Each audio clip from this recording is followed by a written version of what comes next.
ભેજ તાલુકાનો ટહુકો, જે ટહુકો ત્યારે થશે કે જ્યારે વરસાદને વીજ ગાજશે, જ્યારે વરસાદને વીજ ગાજશે ત્યારે મોર ટહુકો કરશે. અને જ્યારે જ્યારે આવા માતાજીના સાનિધ્યમાં જ્યારે જ્યારે કોઈ ગરીબ માણસ ઉપર અત્યાચાર થશે તો તલોદ પ્રતિષ્ઠા યુવાનો, બે યુવાનો અડધી રાતે પણ આ તાલુકાનો ટહુકો કરવા તૈયાર છીએ. એટલે અમારો કોન્ટેક્ટ કરજો, જેથી જાગૃત યુવા બને, ઘરે ઘરે, ગામે ગામે, દરેક જગ્યાએ જાગૃત યુવા બને, એવું અમારું મંતવ્ય છે. અને અમે તાલુકાના, અમે કોઈ પક્ષ વિપક્ષ કે કોઈ પાર્ટીના, અમારે કોઈ પાર્ટી સાથે કોઈ લેવા દેવા જ નથી. અમે એક રક્ષણ, એક સમાજ અને આજના સમાજના યુવાનો એક થાય અને બધા એક સાથે રહીને આવા નાના નાના થતા અત્યાચારો સામે ઉભા રહીએ ને તો એને પાછું પડવું જોઈએ. અને દરેક મિત્રોને હું નમ્ર અપીલ કરું છું કે અમારો આ પ્રોગ્રામ કરવામાં આવ્યો, હજુ જો આમાં કાયદેસર કાર્યવાહી અને આ વડને જો લીલો હરિયાળી પર્યાવરણ વાતાવરણમાં જે પહેલા હતો, અને માતાજી એ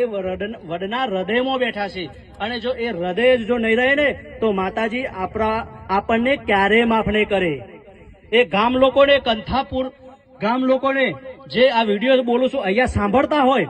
અને વિડીયો થકી સાંભળો અને કોઈના કાનથી વાત સાંભળો, તો હું કંથાપુર ગામના દરેક નાગરિકને કહું છું કે જો તમારા આ વડને કંથારપુરા વડ નામ આપ્યું છે અને કંથારપુરા વડમાં એના હૃદયમાં મહાકાળી બેઠી છે,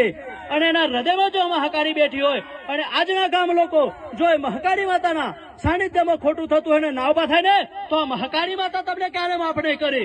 હું ગોવિંદસિંહ સોલંકી દોલતાબાદ આજ ફરીથી તમને એક વાર ફરીથી જણાવું કે જે મહાકાળી માતાજી આ વડના હૃદયમાં બેઠા છે, અને આ હૃદય જ નહીં હોય ને તો ત્યારે ગામ લોકોને, ટ્રસ્ટ લોકોને કે દરેકને, આપણના નાના મોટા દરેક માણસને આ મહાકાળી માતા માફ નહીં કરે.